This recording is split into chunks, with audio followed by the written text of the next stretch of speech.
I convene the April 17, 2024 regular board meeting to order at 7 p.m. Jackie, please call the roll. Marjorie Garzoy. Here. Emily Swiftback. Here. Karen Larson. Here. Liz Sullivan. Here. Vanessa Berry. Here. Debbie Bryan. Here. Josh Martin. Here. Thank you. Agenda item 2 is opportunity for visitors to speak. Public comment is for the general public to address the board. Each person will have up to 5 minutes to provide public comment. Seeing no one, we will move on. Agenda item 3 acknowledges that Secretary Sullivan and Trustee Berry reviewed the March billings in April, and that Treasurer Larson and Trustee Martin will review the April billings in May. Agenda item 4, consent agenda. Is there a trustee who wishes to pull something from the consent agenda? If not, may I have a motion and a second to approve the consent agenda? I move to approve the consent agenda. I'll second. Thank you. Any discussion, questions? Roll call, Jackie? Marjorie Garzoy. Aye. Emily Swiftback. Aye. Karen Larson. Aye. Liz Sullivan. Aye. Vanessa Berry. Debbie Bryan. Aye. Josh Martin. Thank you.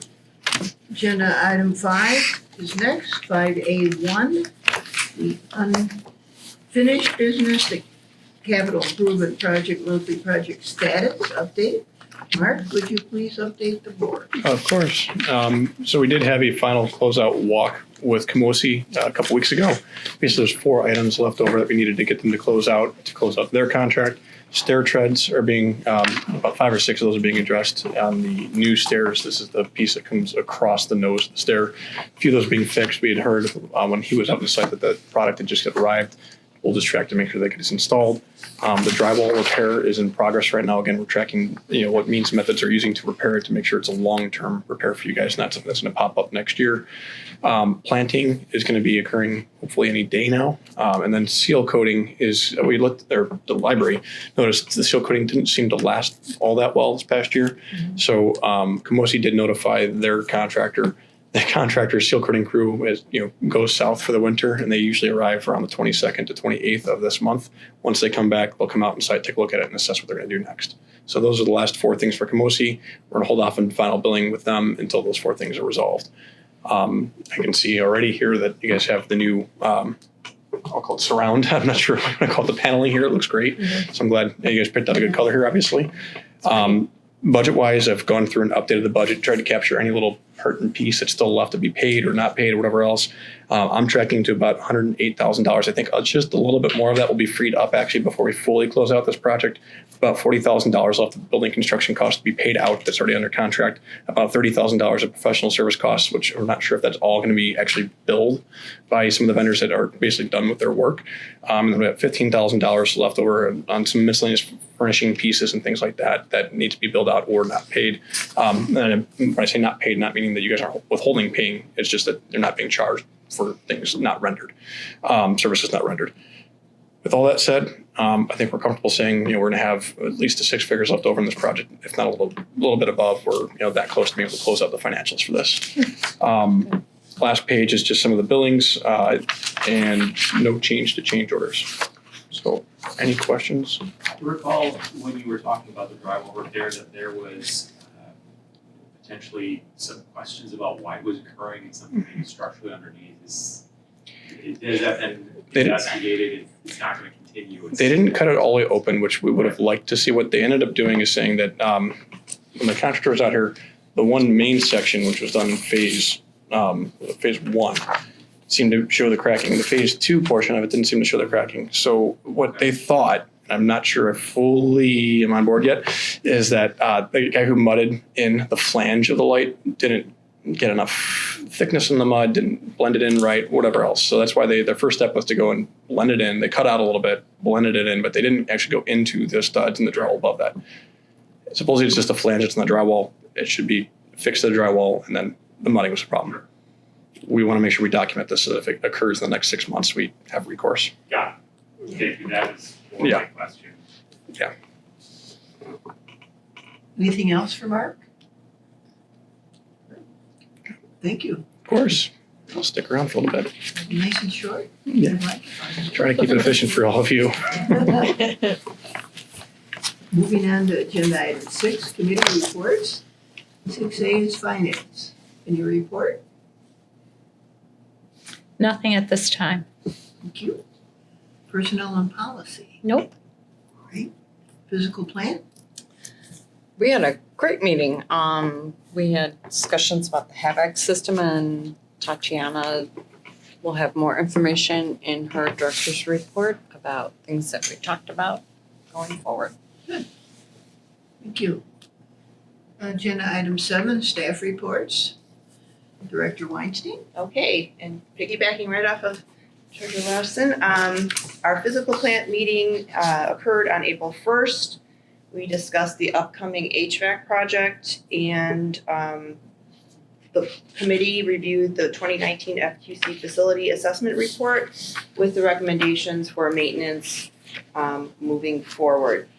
So I think everybody here recognizes and understands that we need to replace the HVAC BAS, or building automated software.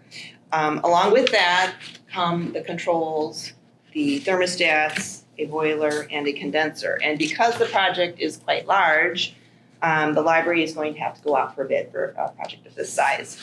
So the committee also discussed ideas for the lots at 4931 Kingston and 725 Front Street.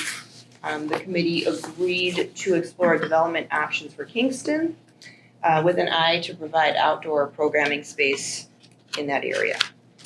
Having a separate space for large-scale programs is going to optimize our parking. So if you think back to programs like Summer Read or Fall Fest, where we've had 650 or more people and their cars, this makes good sense. So before getting into extensive discussion on 725 Front Street, the committee agreed to first seek professional advice for Kingston to determine costs, to determine the timeline for something like that. So, which brings me to why we've asked Mark to be here a little longer tonight. So the committee discussed, since we've had a really good relationship with CCS, very satisfied with the outcomes thus far. The committee is receptive to continuing the relationship with CCS for both the HVAC project and for exploring the Kingston property, as well as estimating costs for those projects. And then lastly, the committee also discussed options for updating the special reserve ordinance. Once we have realistic costs for that, we can then draft a new ordinance and the board can approve that. So with that, Mark, did you want to give us an update on any activity thus far regarding those two projects? Sure. So we like to approach this, depending on your feedback, the library's feedback, is really attacking the HVAC portion of it first to get what that dollar amount is going to be honed in, because it will impact things down the road. One of the things that Will and Tatiana have been very clear about is that they'd like to get the maintenance of the HV system holistically under control long term. That being the case, really you're looking at a controls package that you can make sure that anyone can come in and maintain it. You want from what I've heard, the goal is to have the maintenance be provided by one vendor who can handle controls and the HVAC equipment, so that you have one person to go to and they can't point fingers at each other. That being the case, one of the things that we'd like to do is take a look at having someone come out and put together a scope while we put together the bid documents. And by scope, I mean you have a professional engineer who knows controls and how they operate.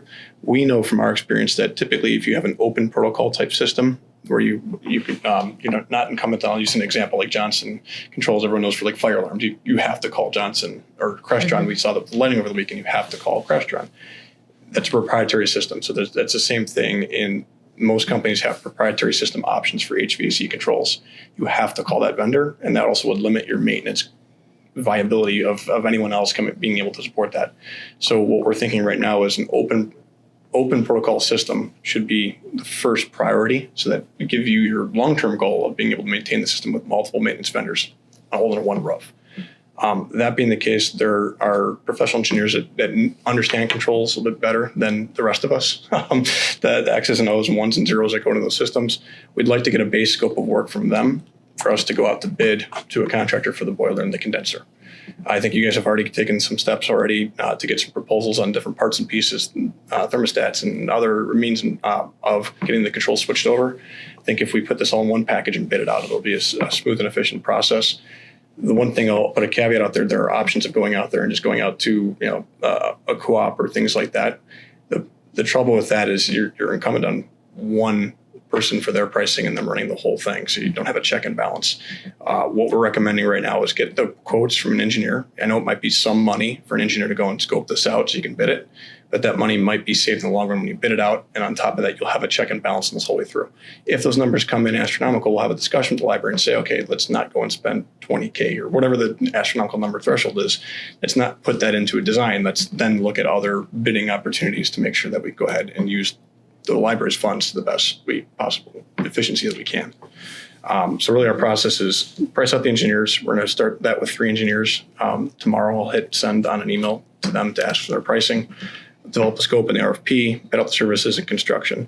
The one thing I'll put out there is a risk for this is lead times for controls can be prolonged. You could be waiting 4, 5, 6 months for a piece, but we'll see how that actually flushes out when we go out to bid. We can put in caveats so that the systems are expected to be something off the shelf in the next 2 months or 4 weeks or something of that nature. Any questions before I move on to the next topic? There was a lot spewed at you there. The Kingston properties, how this plays in, the way I would recommend this, we've done this for other libraries. So Villa Park, we did this to help after we finished their renovation or new construction projects. We helped them develop a CIP plan that projected out 5 to 10 years of maintenance items. Basically taking Frederick Quinn's FQC report, adding in the new equipment, putting into one package so you see the total dollars, adding in the HVAC costs and seeing what the projected costs are out for the next 5 to 10 years. So that way you have an understanding of how much money might be available for other improvements, Kingston property, for instance. With that, I think parallel to that, we start talking to you about the project goals in the library for the project goals. So if we come, have an understanding of the goals, have an understanding of the budget at the same time, we can then make recommendations for what that scope alignment might be. Steps that I'd anticipate down the road, not yet, after we get those goals defined, would be having topography studied on the property, having stormwater studied on the property with some, again, light engineering to just get to a project definition. For those board members that were here through the whole renovation project, you can recall before we brought on the whole design team and progressed in the whole design, we did a project definition piece. You do that same thing kind of at a micro scale, I'll call it, for this. You're not spending quite as much money on that project definition piece before you launch in the full thing. I like that, and this is for board discussion, but would you like to have those discussions, HVAC and Kingston, in physical plan committee meetings or committee of the whole? Or we can have them in the committee and then bring the results to the full board?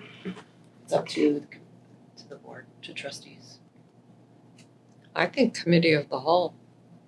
Just do it in a regular board meeting? Mm-hmm. I think that everyone's going to have enough input on it that would just end up rehashing everything in the committee of the whole anyways. Yeah.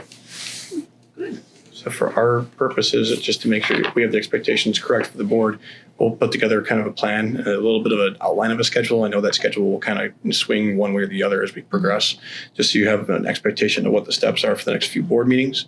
And that way, if there's any questions, you can ask staff to get those out of us ahead of time so that we can come in prepared and make this thing move quicker for you. The other thing, and I don't know if the director mentioned it, but with the Front Street property, we were interested in something very light and small in scope to determine what we could even do with that, because we know based on some of the topo that it's not well suited for much of anything that we can ascertain. Mm-hmm. So we certainly don't want to spend $10,000 or $20,000 figuring it out, but we would like an idea of. Like the back half of the property, Right, yeah, we talked about, Not the yes, like front. the back half's a little bit flatter, could we do anything there? But not any sort of significant engineering spend, but we would like to utilize it, we just aren't entirely sure what's the best utilization. Not yet, yeah. Right. Not yet, exactly, we would love some ideas. So Okay. part of that, I forgot what you called it, but like overall exploration planning, Mhm. you can fold in the Front Street property. Ideas, right? Generate some ideas, touch base with the administration and staff to see what uses would be useful Okay. and go from there. right. Thank you, Mark. Okay, Thanks, Mark. thank you. Excited Being to, around a little longer. yeah, excited to keep on working with you guys. So I know my family just enjoyed the 6 o'clock story time, so Oh, it's yes. nice to be local. So, All right. take care, everyone. Thanks, Mark. Thank you. Okay, to wrap my report up, I did mention the intergovernmental meeting I attended. The village hosted this time, the fire district, District 202 was there, Park District, and of course the library was there. The highlights are in my report. And then I mentioned the budget preparation. I will save those comments for the actual discussion when we get to the agenda item. Moving on, I mentioned a new partnership for us. Last month, Spay, Illinois reached out for a donation for their upcoming April fundraiser, their auction. It's a play on auction. It's hard for me to say. I don't know why. Spay, Illinois, it's an agency in Lisle. I think they're just moving over the border into Naperville for a larger facility, but they serve our area. They assist homeless pets and also provide affordable pet care to pet families. So we were very happy to provide library branded bags such as this with some books. They were free to us from various publishers, and we also added some other branded items from like prior reading programs. So we hope that helped them out in their fundraising efforts, and there's a flyer in the packet to better explain what we did. And just so you know, everybody here at the library, we're huge pet lovers, animal lovers, so we are hopeful that we helped this valuable community resource with that donation. And it's not in my report, but I must also report on National Library Week celebration that we just had and the preceding power outage, which was so fun. So I'll start with the event. This was the first time in my administration that we had like a full-scale library-wide National Library Week celebration. All week we've been offering the We Love signs over there behind you. So if you didn't get one, pick one up on your way out the door. It's for anybody who checks out materials, and we do have a few left. So anybody watching, please feel free to ask for them. So we had those all week, and to cap off the week, we had our celebration on Saturday that included a dragon love story time and a reptile zoo in this very room. We had a scavenger hunt all around the first floor and a very popular taco truck. So that was great. In our estimation, we had between 400 and 450 people at the event. Nice. We had such a cute comment I had to share. Somebody left. It said, "The Kids Dragon Taco Book presentation was amazing. The presentation was filled with enthusiasm and my granddaughters loved it. The tacos were phenomenal. Keep doing these events because we made special memories today." Aw. Very sweet. Very nice. Yeah.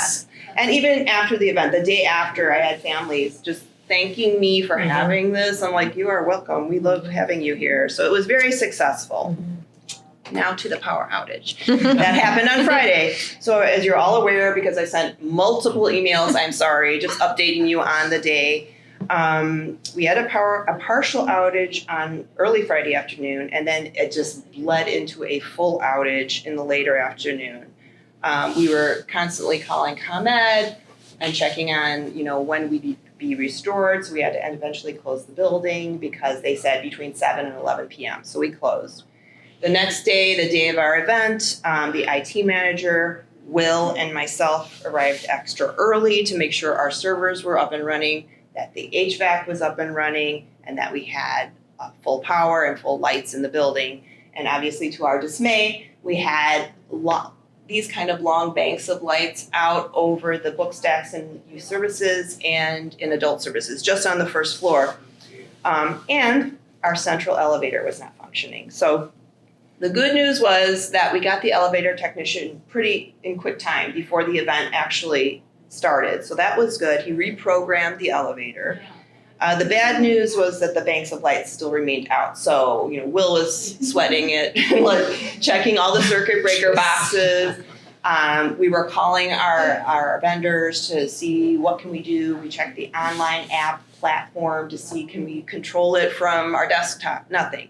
And of course it was a Saturday, so we had very little opportunity to speak to a human. It was all robots. But the other piece of good news is it was on a Saturday during the day. So there was some natural lighting coming in. But, you know, it wasn't that bad. We did have extra staff. I was afraid we might have some trips and falls or something like that. So we placed extra staff in the stacks to make sure no one had that happen. And actually, a few people, I think I said in the email to you, thought it was on purpose because we were having a scavenger hunt on the first floor. So that was good. Sure, it was on purpose. Eventually, our electrician arrived, and he arrived like right as the whole program was ending, and he found two blown circuit breaker, and he just replaced those. So we had light for the rest of the day. And I know I also sent this in an email, but I just want to publicly thank our IT manager for getting here at like 7:30 a.m., Will, and the whole event team who planned the event, and it went without a hitch. Like, we did everything without patrons even really noticing. So everybody did a good job of keeping the ship afloat. So we were very exhausted by the end of the day, but everything went well. So good job, everybody. And then lastly, and what I'd like to mention is the new semi-opaque logo sign on the south entrance. It not only looks really great, but it's doing a great job of keeping people from walking into the window, hopefully. So yeah, it looks really nice. Oh, and then lastly, I scribbled down here, we are partnering with the Lisle Women's Club twice. Awesome. This month. We have a donation box down in the main lobby that is collecting paper product donations for the veterans. And then the first week in May, around the corner, we are going to be hosting District 202's art contest at the Women's Club. Actually, they're gifting a $50. scholarship? Yeah, $50 gift card, and it's for fifth graders. Okay. Great. So we're going to have their art displayed in the Youth Services Department in May. Yes, that's my report. Any questions? Yeah, what do you think of the cause of power outage? Did they say to come and give They- an indication? They said down lines, and they had 4 indicated areas like right around our hood here. One got restored right away, and then the 3 others just remained out until after, well, some I think got restored at 6-ish, and then some a little bit later. Jane and I would know, it's all over there. So then that blows the circuit breakers and all of that expense that we had to incur to get all those people out is to come and reimburse any of that? We can claim, Yeah. we can make a claim. We've done it in the past, and we never get it reimbursed. Taxes. Yes. Well, you guys handled it beautifully, I would have known. Yeah. They did a good job. Thank you. Thank you. Assistant Director Savage, your report? Yes. So going down my list, the event team met for a final check before National Library Week event. As Tatiana said, everything went well, so thank you to the event team. We also met this Monday to talk about summary kickoff. So that's the next thing in our queue. I also met with all staff who could be potentially designated as PIC or person in charge of the building. So we regularly go through this training. This one, it's not normally everyone, but we decided to do everyone who could be PIC because the changes with the layout of the building, and there's so much new stuff to go through, and just now that the renovation is, as Mark had mentioned, is about as close to closing out as we can get. This is the perfect time to do it. So I walked everyone through to show them all the different places they need to know about in the event that they are in charge and something goes sideways. So that all went well, and staff gave me good feedback. So I did let them know that that is a living document, and always come to me if they have any questions about it. So I think everybody's fully prepared. And then Jackie and I attended an event hosted by the State Comptroller. We left the meeting in good spirits. It seemed as though there are a lot of places across the state that are behind in their procedures, and the takeaway for us was just that I need a little more of an intense walkthrough in the event that Jackie wins the lottery tomorrow and decides she doesn't want to come. So we've set up a few times for just the two of us to sit down and talk as she goes through her day to day. But thankfully, she already does an excellent job of keeping track of all she needs to do and staying on top of things. So that'll be fairly smooth. And then the all plating is done, as you can see, they did a great job, we're very excited about it. There were some issues, minor issues with plumbing across the building that finally had enough tick marks that I called the plumbers out, so they came and they took care of everything satisfactorily. And then Mark also referenced that I had a walkthrough with CCS and Camosi. There's a couple things I still need to finish up before we fully close out. Specifically, as Mark mentioned, the stairs, there's a tile fix at the top of the south staircase, and then the cracked drywall and the light fixtures in the lobby. And that's all I got from our report. Can I ask you a question? Yes. So the East End men's restroom, so this one. So we're Yes. still having problems with this one? This one was basically the urinals just needed to be like rooted, basically. Okay. Not- Because that's the one that we had the issues with the piping, the drainage pipe, right? And then it was like the floor, it was all like, Caving in. yeah. That's not what we, This is a different. It's just totally this is a different? issue. Okay. Mhm. this is clogged, right? Yeah, Okay. and then we're also probably, I'm gonna have to take a look at the automatic flushers on the urinals in there have been misbehaving. Okay. And as much as I have tried to troubleshoot and the plumbers try to troubleshoot, we'll see where that takes us. Okay. I'm And we keeping did it- not replace those. Those were Yeah. the Okay. existing. Okay. So we're keeping it. It's just like when it said, East End men's restroom, I was like, oh no. Like, No. I know that's the one that had so many issues before. That's okay. Thank you. Any questions? I have one. Yeah. During the event festivities, we had a nice bright day. Was out on the outdoor patio. The cedar, I don't know, it's not paneling, but the wood out there at the top where it kind of points down, it's the cover. Yeah. It's already worn, and I wonder what kind of finish they use. That's something, I don't know if anybody does woodworking here, but especially outdoor, like a marine finish, a marine coating. It's getting pretty bare. So Liz mentioned a few meetings ago that she noticed the stain out there was a bit spotty. So I talked with Mark about that, and we haven't gotten a satisfactory response yet. But I will add that onto, and I can give him a poke. Yeah. We can get to the bottom of that. Not only on what might be our responsibility for upkeep, but what might be something we can still poke a sub to come and take care of. But not only that area, but all the cedar at our entrances, which is lovely. But that really, my front door is similar to that, and every year, it's almost a stripping and a recoating. Because there's no storm door, and it gets, anyway, just thought I'd mention it. No, thank you. Thank you.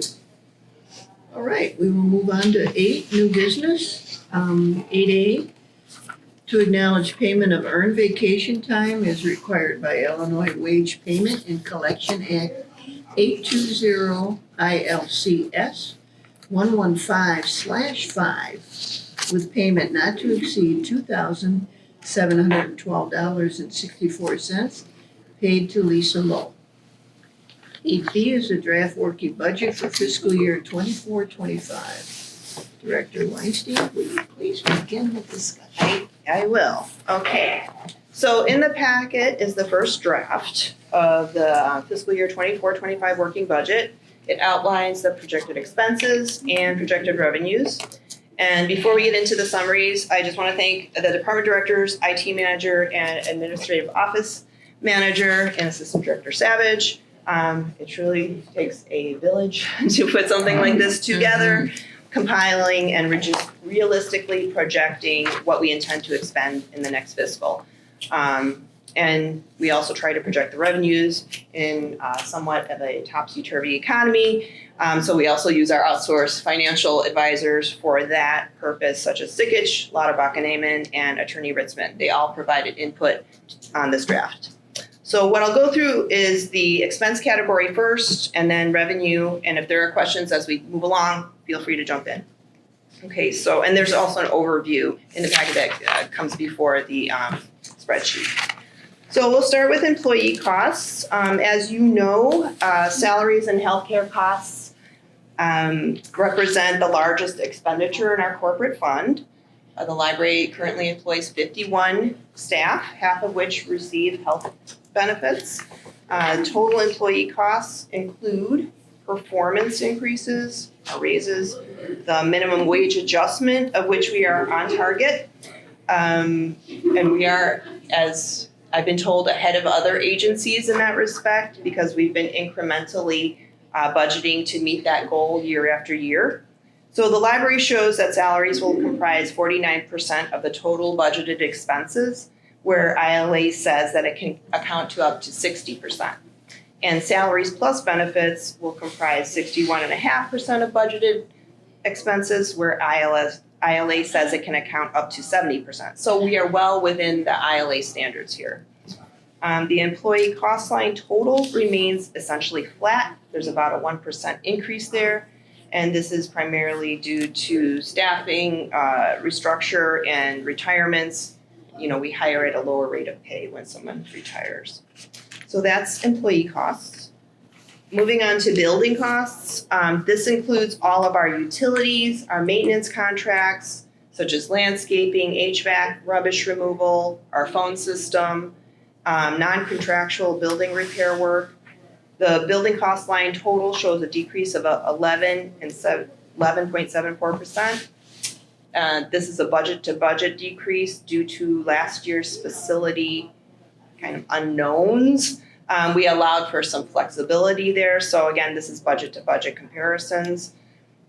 Now that the renovation is near completion, we anticipate less non-contractual costs. And have clarified some of the contracts with our vendors, such as our cleaning crew and our landscaping crew. Any questions? You have a question? Okay, you have a frown. Yes. So I'm looking at this line here and I see the actual year-to-date through March 31st, 56,743, budgeted being 70. Are we? Which line are we looking Sorry, at? I'm looking at your non-contract materials line on expenses draft sheet. Non-contractual repairs. There we go. Okay. So we anticipate the run rate will end at 70,000 and that we significantly, there's either contracted maintenance that we're confident won't exceed that amount in 24, 25. Part of this is because we have an HVAC contract, Right? a lot of the non-contractual repairs were HVAC repairs. So it is related, so the first part of the question, where our repairs will still persist at the level we've had in the past, but they're going to be under contract now, so it's basically paying a maintenance contract instead of one-off repair costs. Hopefully. Yeah, well, I would anticipate that because we are going to go out and hopefully remedy what we have going on, but constantly replacing sensors in our HVAC That's or fair. other things. What is our timeline for that full HVAC replacement? I think we'll learn more when Mark comes back with his Okay. engineer. Yeah. I'm only asking this because 11% reduction in building line expense feels very significant. And I trust all the numbers you've run, but at the same time, I'm leery that in 24, 25, we exceed that budget and then we show an increase versus our actuals versus an accurate forecast and then estimate to the actuals. So a big part of it was actually under the cleaning and pests. Where I did see that as well. We budgeted for more last year because we were going out to bid for cleaners and we Okay. didn't know what to expect. Yeah. And now that we have our cleaning and pests under contract, we know exactly how much we're spending and we managed to, the company we went for cleaning was the lowest bidder by a good margin. By 10,000. So yeah, by about 10,000. So dropping that 9.5 is exactly what Tatiana was talking about. Like that was a question mark when we did the last budget, but now we know exactly. Like it's not going to go up. So And we changed cleaning services, didn't we? Yeah. Yeah, And we've made some adjustments with that particular service. And Josh, just so to hopefully make you a little more comfortable, just know that, and this will be the first, give me a second, budget appropriation comes in the fall. So we will always be able to allow for some flexibility with the appropriation. So even if we budget a certain amount, we can appropriate up to a not to exceed amount too, just in case. Understood. I just, when I do budget analysis in my real life, day to day, I see numbers like that and I go, ooh, I like 1.22 a lot more than I like 11.74. So that's, just when you get above 10%, that feels like a really big swing from year to year. So I just want to make sure that we're all real comfortable with taking it down that much in a projection. Shall I keep going? Thank you. Okay, we will move on to operating costs. So these include postage, printing, banking fees, and processing.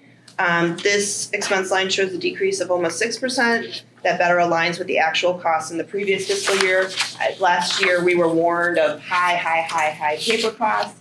They did increase a smidge, but it's leveled off now, so we feel comfortable with this number. Moving on to insurance costs, this includes bonding, that's every 2 years for our notary, Jackie. Property damage insurance and workers' compensation. So we show a 3.25% increase here per the recommendation of our risk agency, LIRA. And in the summary, you see a note that says that comparisons with the audited actuals and projected unaudited actuals show a discrepancy in line item totals because of the calendar year versus fiscal year. So monies do get moved because it's a calendar versus fiscal once we are audited. So if you see some differences there, that's why. Okay. I just did insurance. Moving on to contractual costs. So this category includes our attorney fees, audit costs, investment agency fees, outsourced IT services, our IT licensing, and payroll changes. The IT licensing costs and contracts may extend beyond 1 year, depending on the vendor. So we buy licenses, a lot of our licenses in bundles. So like 2-year bundles, 3-year, sometimes 5-year bundles. And those expenses will be audited into the next fiscal year or laddered. So that's why you see a little bit of a difference there in that. This is on both pages here. When you look under outsourced, you can see that the actuals are at a very high rate, but they will be moved into the next fiscal year. The accounting software expense line was decreased due to a reduction of licenses. We didn't need as many as we did. And then other lines show decreases to better align with actual costs in the previous fiscal year. So we see a decrease of 4% in this line. Okay.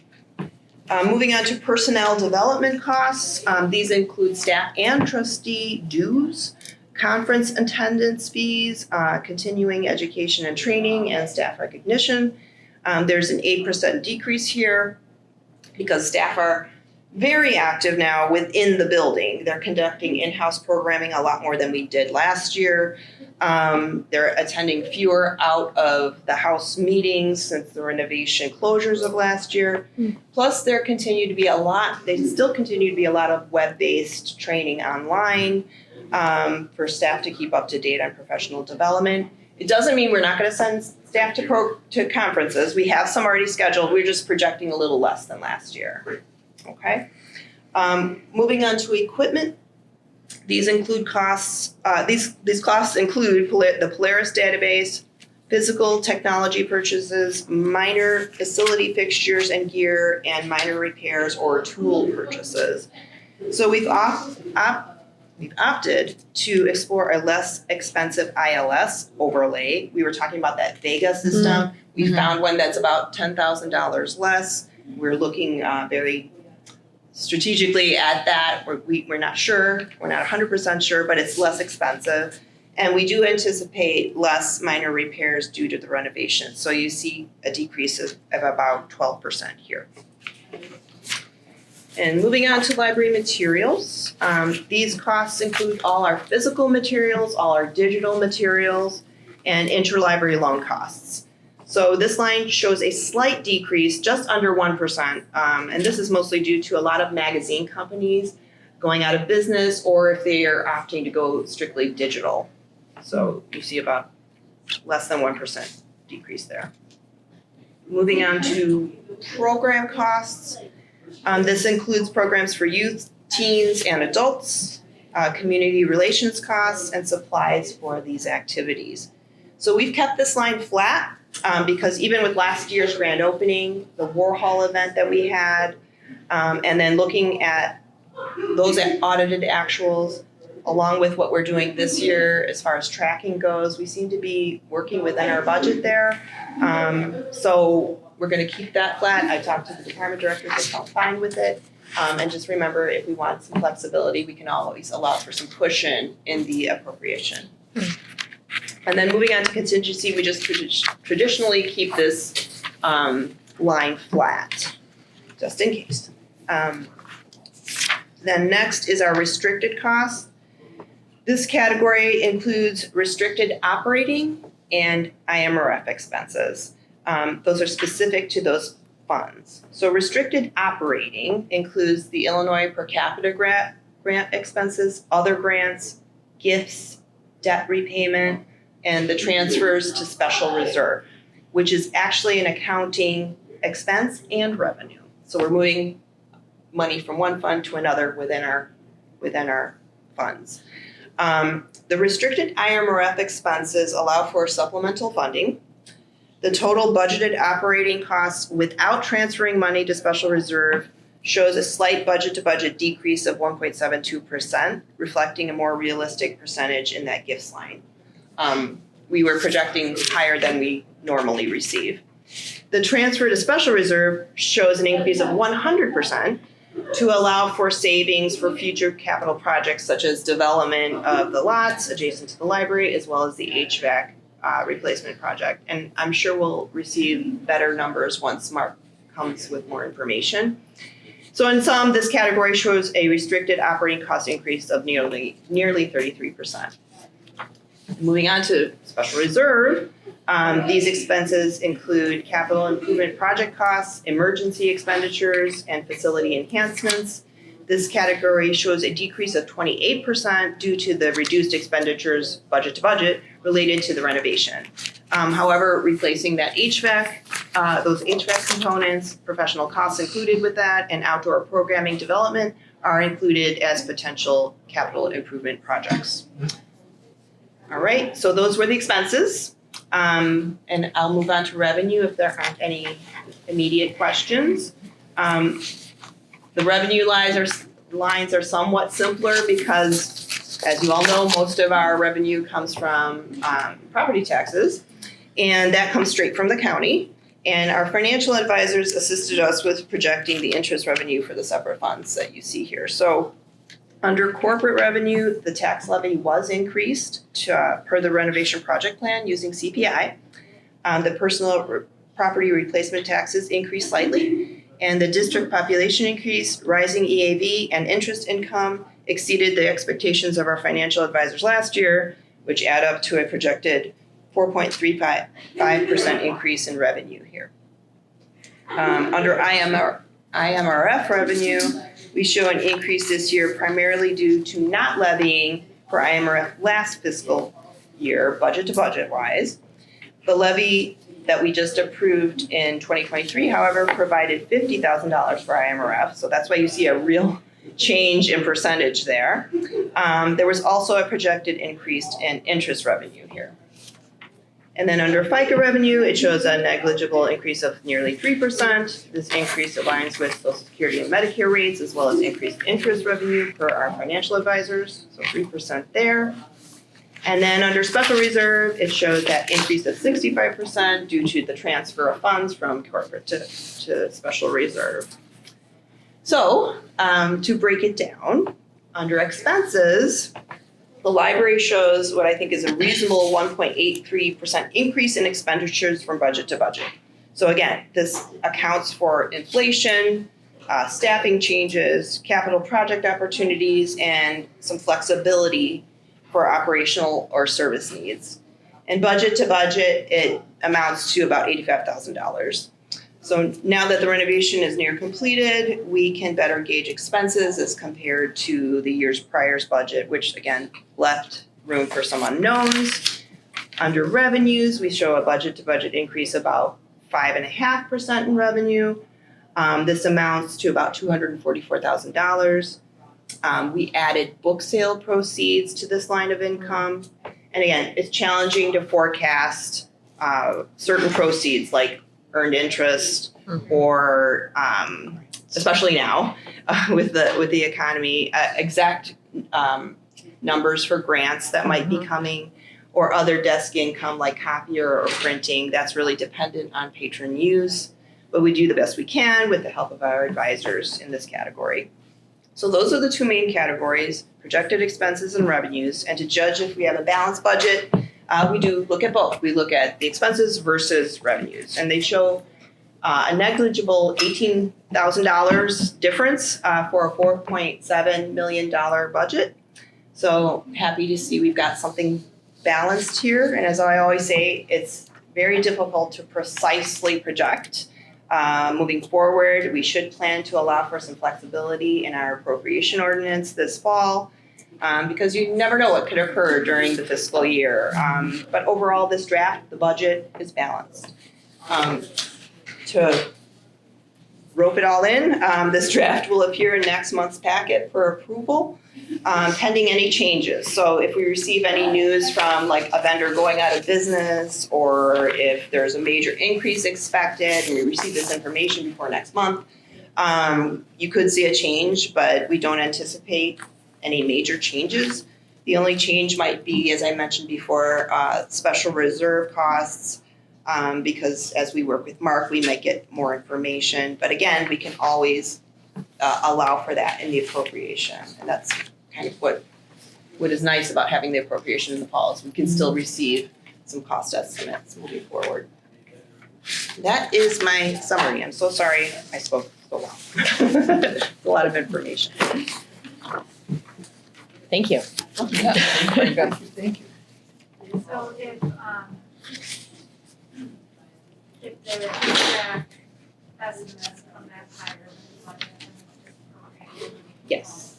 And as our attorney says, some agencies really, as far as the appropriation goes, I know that in the past, we tried to keep our appropriation very close to the budgeted amounts, but for our attorney, he really recommends, and as well as our other financial advisors, is allowing for more flexibility in the appropriation just in case, and especially when you have capital projects on the docket to allow for those expenses. And not that we would spend them, but that's our legal document of expenditures. Our budget, our working budget is just kind of our blueprint for staff to keep within what the board sees fit to spend. But our appropriation is our legal line of expenditures. So yes, our attorney would say some agencies double their budget and just for appropriation purposes. I don't think we go that far, but especially with special projects, we would allow for a little bit more there. Any other questions? Thank you. Thank you. 8C, the library strategic plan process. You're on again. Drink some water before you I did, talk some more. thank you. Okay. So this is just discussion purposes. I'm going to pass out, I know it's online, but you might want to refer to it when we're talking. This is the current and old strategic plan. No. And then what I did was I drafted a bit of a cheat sheet for us in terms of process. And this. Thank you.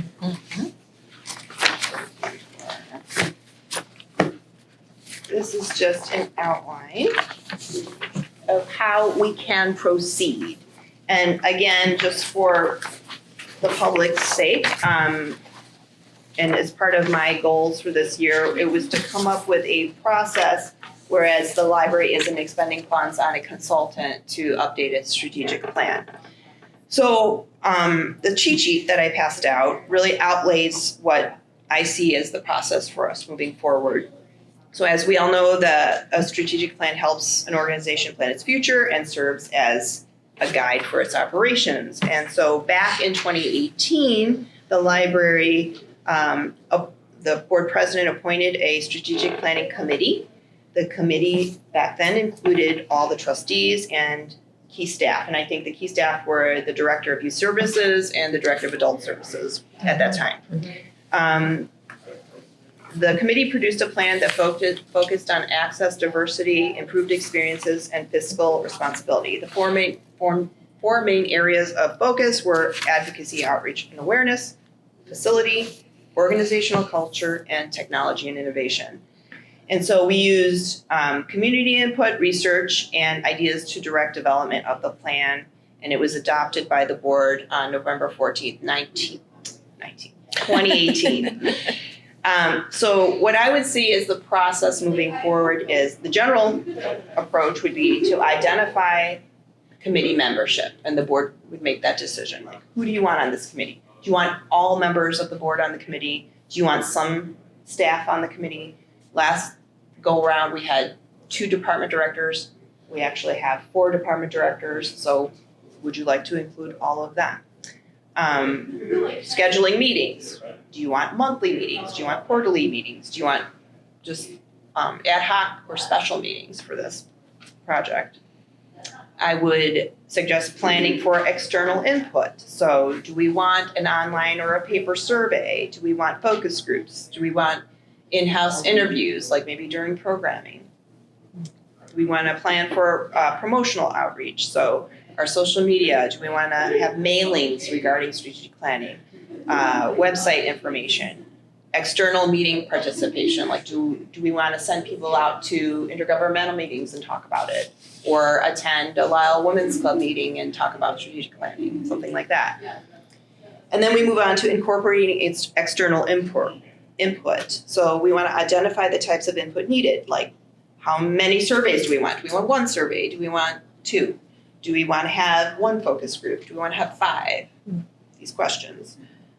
We want to schedule committee member participation particulars. So what roles do committee members play?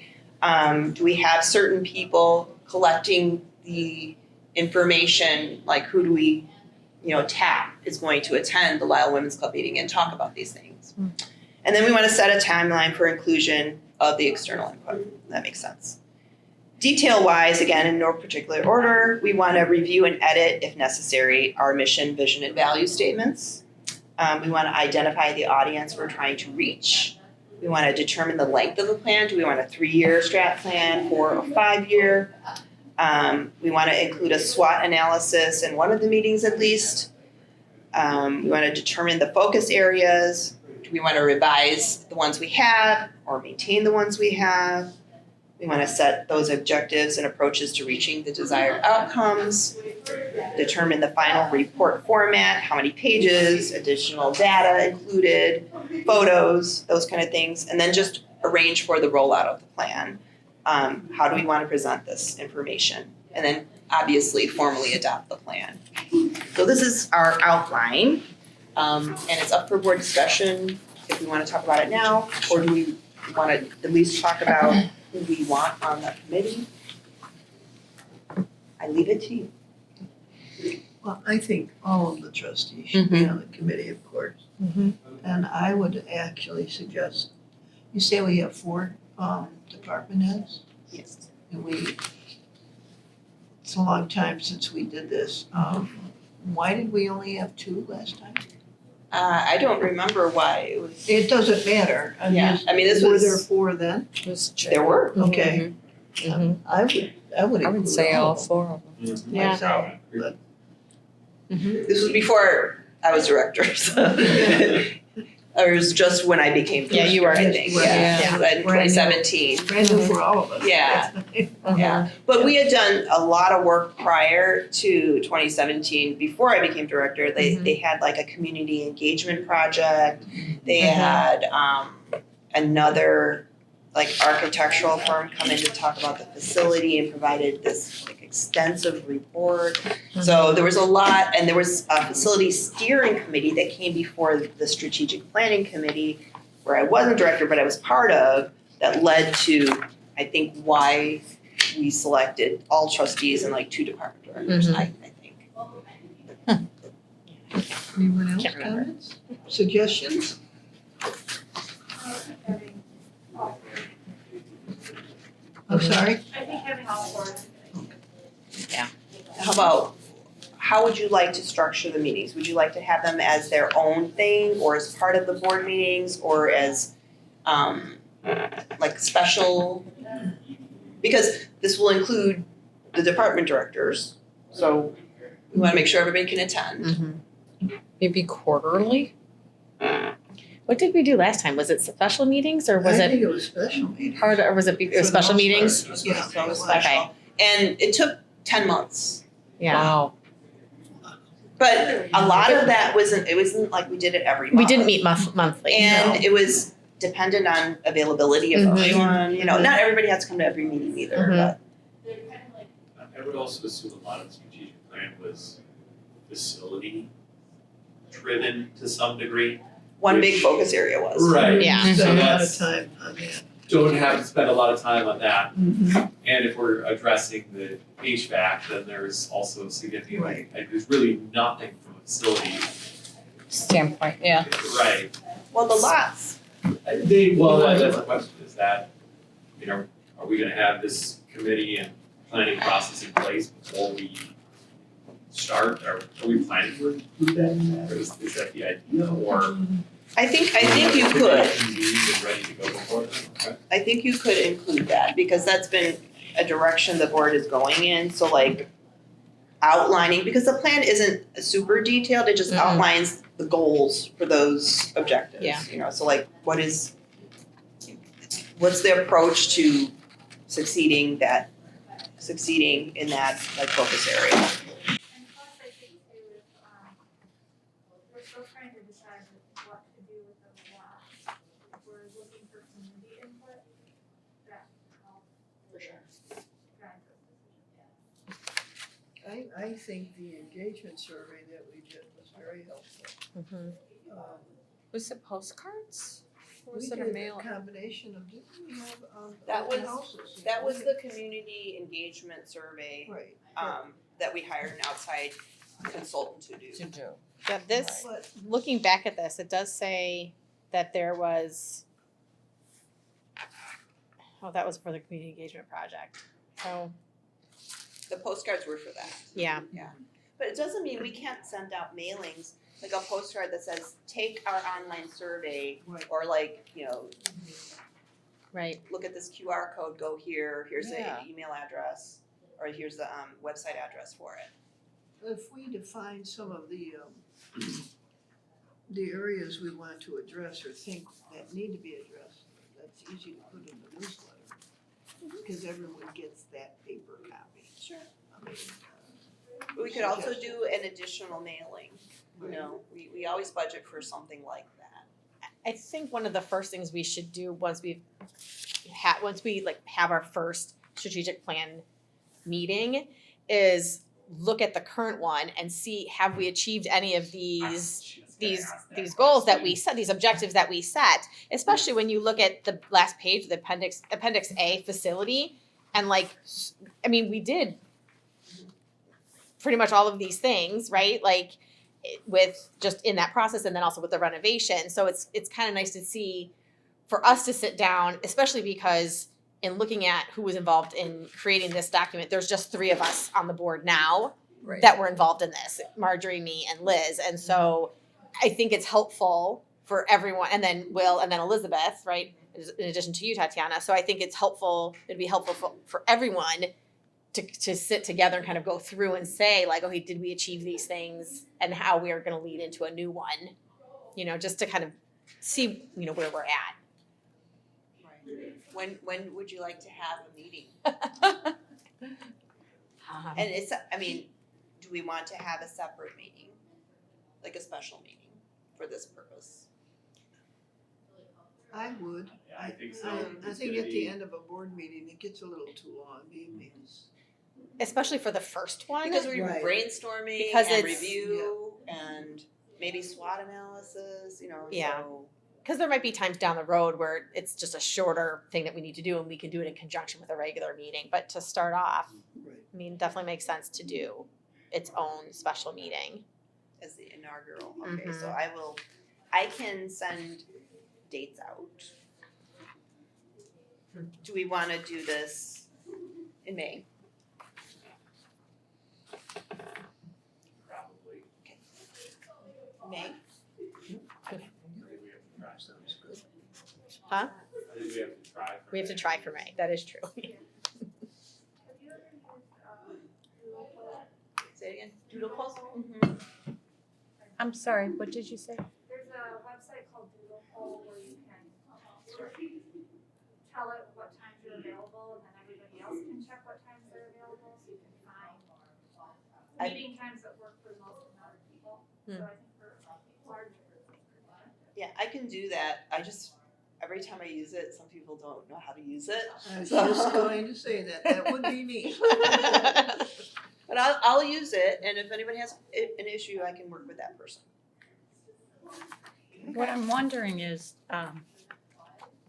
depending upon what our time frame is, this is gonna have budgetary impacts.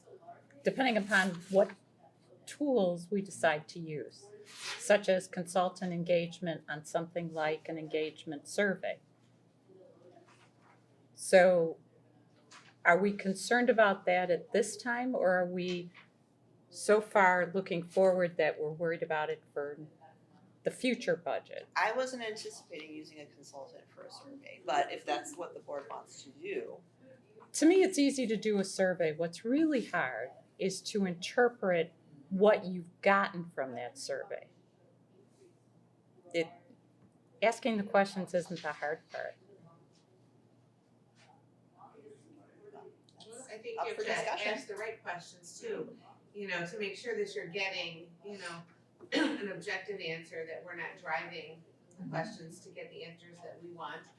I don't know, yeah, I kind of agree with you, I know consultants are expensive and the public sometimes balks at that, but we may wanna kind of at least have a hearty discussion about it before we, write them off completely and try to do it ourselves. Also, as far as time constraints for you guys, to interpret the data and send things out, you have a lot on your plate as it is, to add one more thing is a lot. Well, this was, Yeah. I plan to do this. The So other this is piece of not it too, new. though, with the budget part is like, we're just talking about the working budget right now. We don't do the B&A until the fall. So Mhm. I would think that we would already have in mind by the B&A time if we needed to appropriate more funds Sure, and in we've that always, category, in that line item. even in our special reserve ordinance, now we have consulting in there, not necessarily for strategic planning. We have a contingency of $25,000. So right now we have budgeted, not specifically for what you're mentioning, but we do have funds allocated for things like that. Because, correct my memory if I'm wrong, the last one cost us $50. It was like 56, But but that was for the that- full right. engagement, which included them coordinating focus groups, them were doing a scientific survey. Like, I don't anticipate, I would not recommend going that route. I just think How that's, successful was that?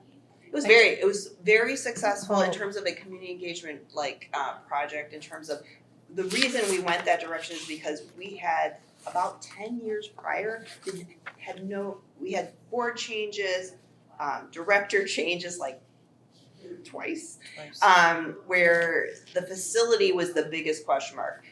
There was an avenues to just making parking expansions or completely doing a new building. So there were so many ideas. We needed someone to rein things in and gauge the community, and we finally got to a point where we heard from the community and then started moving forward with what we ended up with in terms of facility and the appendix details that you see in the old Right.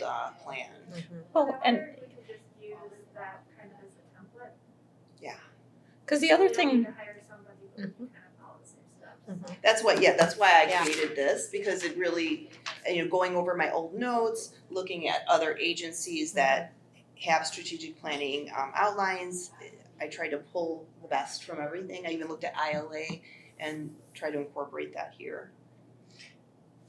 Because I mean, even on facility, there were some things that we thought were gonna be important, and they turned out not to be important, but we didn't know that until we asked the questions. And some of them were statistically not important, and you kind of needed a consultant to tell you those things. And part of it is the staff who work in the building day to day, I'm just picking this out of the air. Let's say family restrooms surveyed low and people thought, you don't need family restrooms. But the staff who work here every day hear from their patrons on a day-to-day basis and know that we needed more family restrooms. I'm just using that as an example, and that wasn't in there. But so that's why it's important, I think, to have staff involved as well as all the trustees, and then do some outreach in the community in person as well as online survey. Yeah. So all of those answers are going to form what we create as a plan moving forward.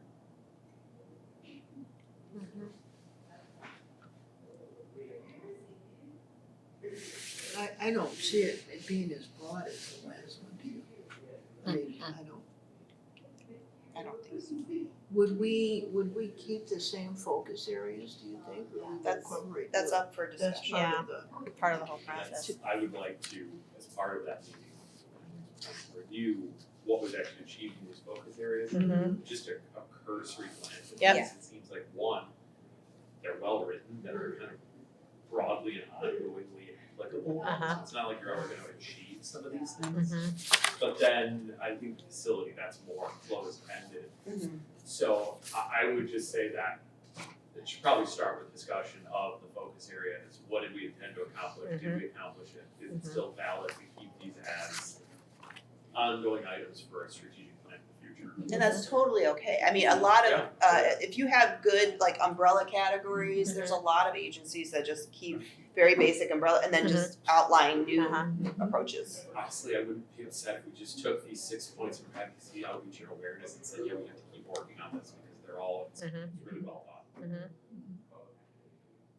Okay, well, we'll shoot for a May meeting, separate from the board meeting, and I'll connect with my staff and we'll go from there. Just looking at this back page too, like the photos, like the sign, like just thinking about that, like, oh my gosh, look it, and then the new yard sign, right? We've that's new, and then like just inside, like, oh, you know, it's just kind of neat to see like the next time we do it, it'll be current photos with all, you know, with the renovation and all the new stuff, which is kind of exciting, right?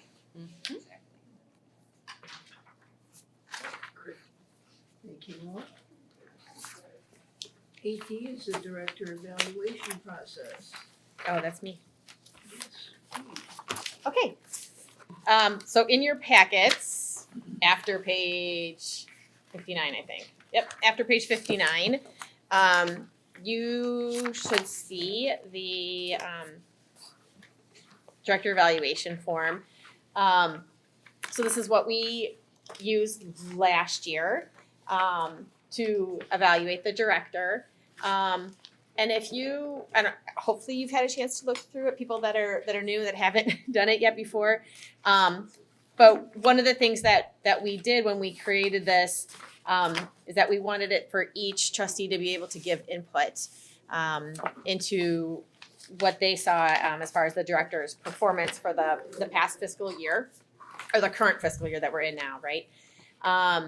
And so one of the things I just kind of wanted to point out to the new trustees is that one of the areas where last year we kind of ran into some issues was some confusion about the actual way that we did the ratings. So if you look in the form instructions, in number 3, it says the rating for each individual bullet point item under each topic in the core job competency section is to aid trustees in completing the form and is optional. So like if you look under number 1 below and it says library board relations, and then there's those 5 bullet points, and then there's a spot for a rating there, you don't have to rate in those individual things if you don't want to. All that matters is the overall rating at the bottom, that bottom block where the 3, 2, 1 NA, and you would just circle what you think like overall. And the other part of that too is that I want to point out that it is totally fine to put NAs where there's an NA for you. Like, don't feel like you have to give a rating just because NA just says unable to evaluate, not observed, or unknown. And so it's not a bad thing to say NA. Like, it's totally fine. I'd rather you say that than say does not meet because you never witnessed it. Well, no, just say NA because you didn't witness it. So that was one of the things that kind of came up last year as far as that goes. Hopefully you had a chance to kind of read through.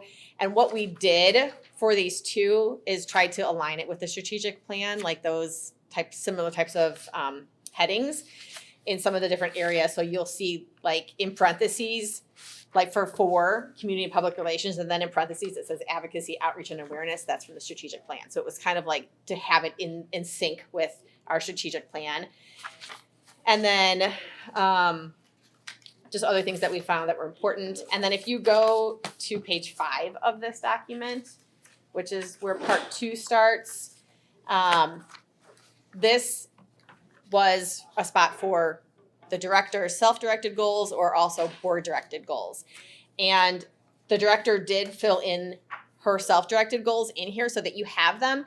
Those were ones that at last year in May, when we went through this evaluation with the director, the board at the time said, we agree with those completely, and that's what we would have picked for our board-directed goals, so we're fine with that, and we didn't assign any other board-directed goals. So those 4 goals are the goals that she's been working on for this current strategic plan. Or sorry, nope, I've got that in my head, current fiscal year. And Josh, you brought up at the last meeting that it would be important for new trustees coming in to know what the goals are as part of the onboarding process. And I think that's something that's important for us to make note of for when new boards are seated, like next May, there'll be a new board seating. And that part of that onboarding process would be to say, okay, we completed the director's evaluation before this new board was seated. So these are the goals that the director is going to be working on for this fiscal year. And I apologize for that, just slipped my mind this past year. So so that's good to know, like to have on our docket for next year. So then what you'll do is report or just rate the director on how you think she performed on those goals. And then on the next page, that part 3, you haven't seen one of these yet. The 3 new directors are, sorry, why am I talking so crazy tonight? I'm tired. The 3 new trustees. So the director has in the past several years created this snapshot document that says what was completed in each month. And so it's just kind of like a review, and it just kind of helps us to go through and say, okay, this is what she did in each of these months throughout the year. And so that document will just kind of get plugged into here for when you're filling out the form so that you can review it that way too. And it helps to kind of refresh our memories as we're looking at things that were accomplished during the year. And that's when you look at it and you say, holy cow, that was a lot of stuff. So there's that. And then in part 4, where it's goals for upcoming year, those are just things that right here says self-directed or board-directed, but that's where, for us as trustees, that's where we could put in some potential goals that we think we would want the director to have, and then she would also give us ones that she would like to have for the next year, and then we kind of talk about it together. Okay, so that's that. And then on the next page, part 5, library director self-evaluation questions. This is where the director will answer these questions for us again in advance of us completing this document so that it can help us to complete the document. And then part 7 is just the overall performance rating that you feel as a trustee, where you believe that the director falls, and then you fill that out. And then on the very last page is just a copy of it, but it's the document for the director where it just has her official rating and then signed and dated, and then what the salary recommendation is for the next year. And that's all things that we discuss in executive session. So because it's personnel matters, it gets discussed in executive session. The only thing that we can talk about in open session is board directed goals and what they are. But as far as the director's performance on those goals, that can only happen in executive session. Okay, and then when we come back out of executive session, then we will say, you know, the board has set the salary for blah, blah, blah, blah, blah. And then that's it for the public part of the meeting, okay? Questions, I feel like I kind of just threw a lot out there. And I was talking crazy, so. When do we have to have this done by? We didn't, that's what we have to talk about, is everything in here is date and time TBD, TBD, TBD. Right. So, yes, Josh. So I don't want to make any changes specifically for this one. I think it's a good format. But as I was reading through the first number of sections, I would like to try and incorporate some self-evaluation in those as well, simply because there's so many internal library district management functions that we're not privy to. For instance, in section 7, we have collection of responses to changes in the community, encourages managers and staff to set and achieve goals and support the strategic plan. I would assume that that's happening. I'm very confident. But I think a summary at the conclusion of those that could demonstrate some key points and provide objective evidence would help to shore up my understanding, so I'm not just saying 3. So are you wanting, just so let me give you a little bit of information. So when the director gives us her little snapshot, some of that stuff is included in there. I didn't see that, so I was going to ask how much to incorporate. Yeah. Because I think it would be helpful if maybe this would be an effective alternative. If the snapshot could review section by section some of the key points and or major accomplishments, it would be helpful then in validating and verifying and saying, oh yes, I recall that, I remember seeing that, I remember someone talked about that. That aligns with my understanding. Do you remember, did we add something else in that last year when you did it, or did we just have, you just did your snapshot year in review thing? I did a review, and it is a dialogue in executive session. So Yeah. if you have questions, we can discuss it.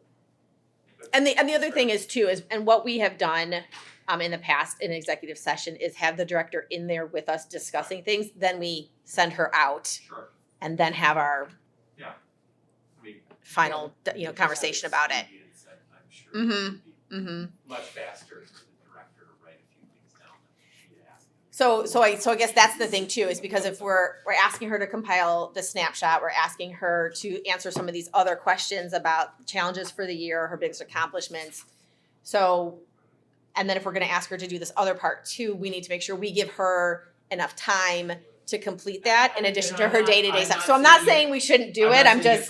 For this year. Okay, I'm speaking about, like, when I look at the evaluation, it'll be difficult, I'll have a lot of NAs in here. Mhm. I'm saying that as we look forward and we say, let's establish what the evaluation process for the future fiscal year will be, we could incorporate some additional self-evaluation, because then I think it would help to understand some of the more really finer points of the management of the facility, the staffing functions. okay.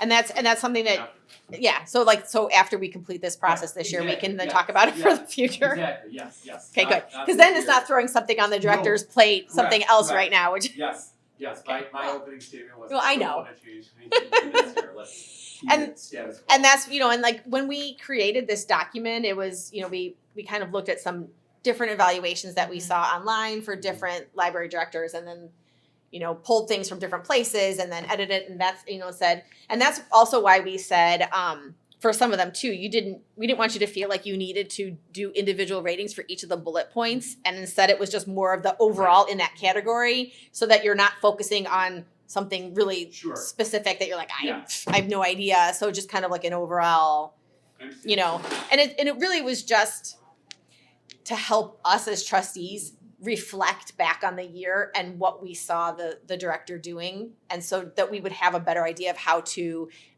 evaluate her. Yeah. Because before we had this, We there was We nothing. had nothing. We had nothing. Yeah. And the director had nothing to go on. The president 4 presidents ago had just said, just write me up something, and then that was it. Right. And it was like, well, what? And so, you know, we decided that, no, we thought that the trustees should be more involved in the process and in the discussion, and to help the director also know what we are looking for and all of that too. So it's been a change for her as well, you know, over the years. So totally a work in progress, totally trying to, you know, to see how we can tweak it to make it better for our needs and for the director's needs, as far as that goes. And I apologize that this is the first time we're really talking about it. It just kind of like snuck up on us again, like, oh my gosh, it's April. And so in our, I don't know if it's a policy or it's just the procedure, but we have said that the director's evaluation should take place in May or June, because it just needs to be done before the end of the fiscal year. And so last year we did it in May because of the fact that, and we did early May because a new board was being seated. So I think it's easier for us to do it in May if we can, just because once we do our evaluation of the director, then she can do the staff ones after that.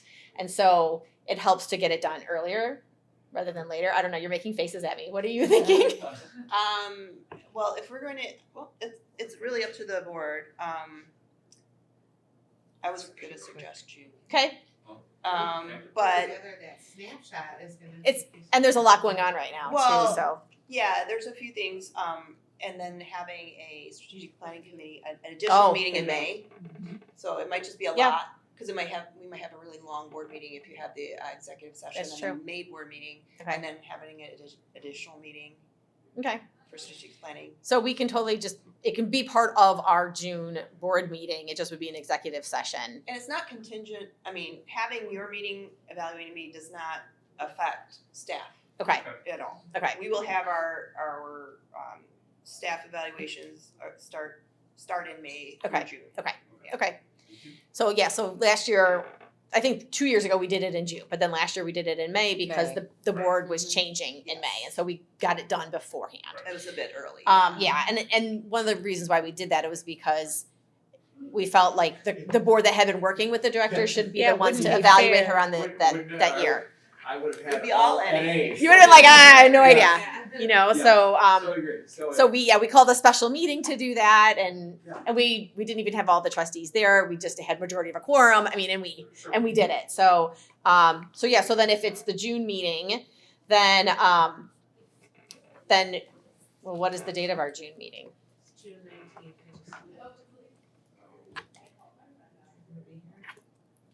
Okay.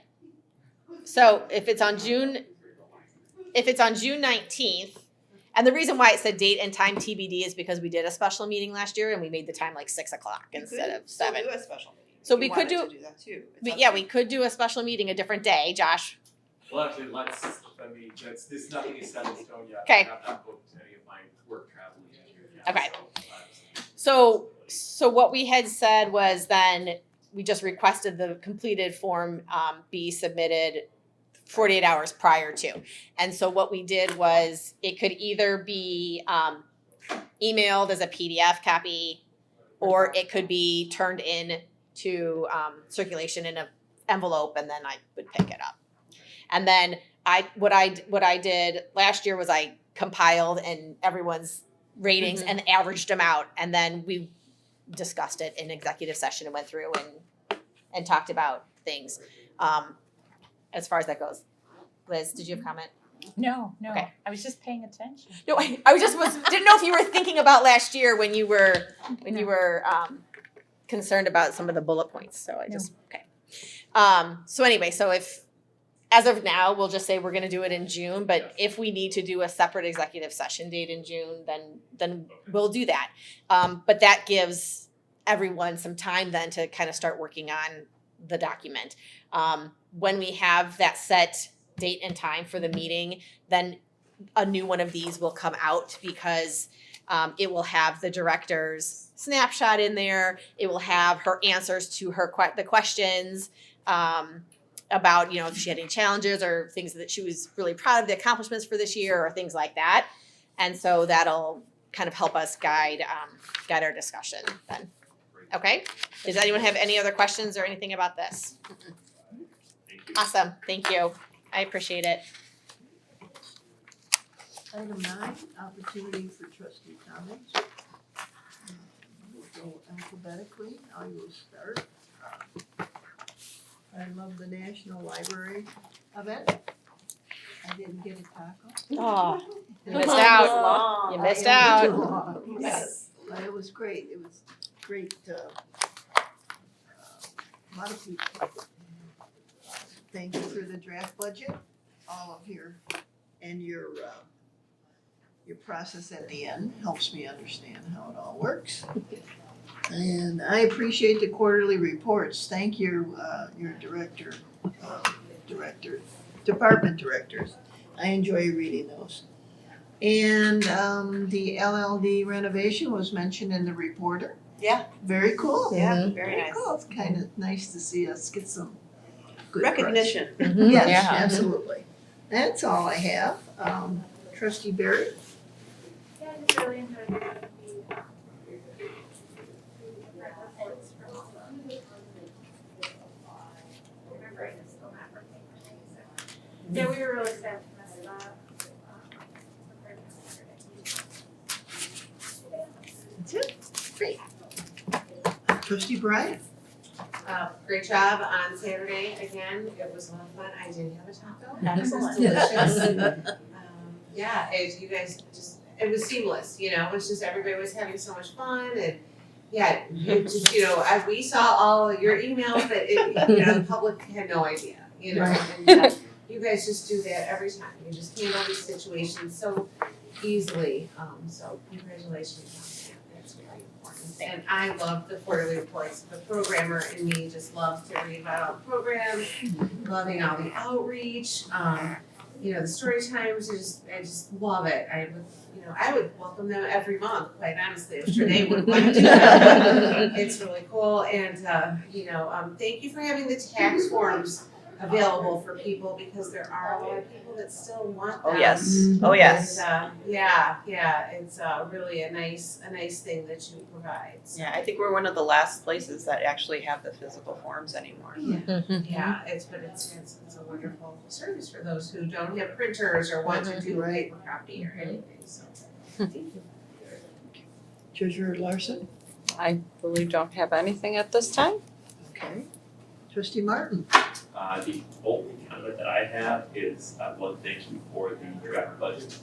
And I would encourage, I know programming is flat budgeted year over year, but I know that, again, to Devin's point, programming is very valuable to our community and important. I would say that it would not be unprecedented to consider that we could continue to increase that budget line year over year in programming. I don't think anyone would mind additional programming in as much as the staff and the resources of the library district support it. We can make a change if the board would like to increase it. Throwing it out there, right? Okay. Thank you. Secretary Sullivan? I want to thank Emily for all your work on this evaluation. I know it's been a tough road, and you've done fabulous work. Also, I love the quarterly reports from the department heads, and I'm looking at the one that has license plate renewal stickers. And I know it does bring in a little bit of revenue, but anytime that we can do something that simplifies people's lives, I really encourage us to do that because everybody's got such crazy lives today. So whenever the library can help, be that kind of resource for people, I think it's a good thing. So great. I'm glad we're doing that. We receive so many, sighs of relief when people get the license plate stickers that they don't have to Yeah. go to the other agency. Yeah. And they just enjoy doing it here. Because So there's easy. always, it's easy here and there's always long Yeah. lines elsewhere. So So easy. anything else that we can do to help people, I think is great. That's it. Vice President Swistek? I just wanted to echo some of the other trustees' comments about the event on Saturday. It helped that the weather was gorgeous to be standing in that long line to get the tacos and the quesadillas. And it was really neat because I was standing in line and in front of us were some other people that we knew, and so we chatted the whole time, and I made my whole family come, and so they were fighting with each other because that's what teenage boys do. But it was just a really neat event just to be there and then go inside. And again, even with the lighting being, partially dim, it didn't feel bad. It wasn't, too dark. And, like thinking about all the natural lighting that we're letting in with the renovation, all of those pieces, just kind of seeing it come together is just really nice. And anytime we can have a large event and the community can come and see, I always feel that's kind of like a little feather in our caps that they can come and see what we've accomplished here. So, so loved that. That was great. And then also really appreciated the quarterly reports from the department directors too. It's always neat to read those, and it always seems like we get them like it was just the last month that we did, but it really wasn't. It was 3 months ago. So it's just neat to see those.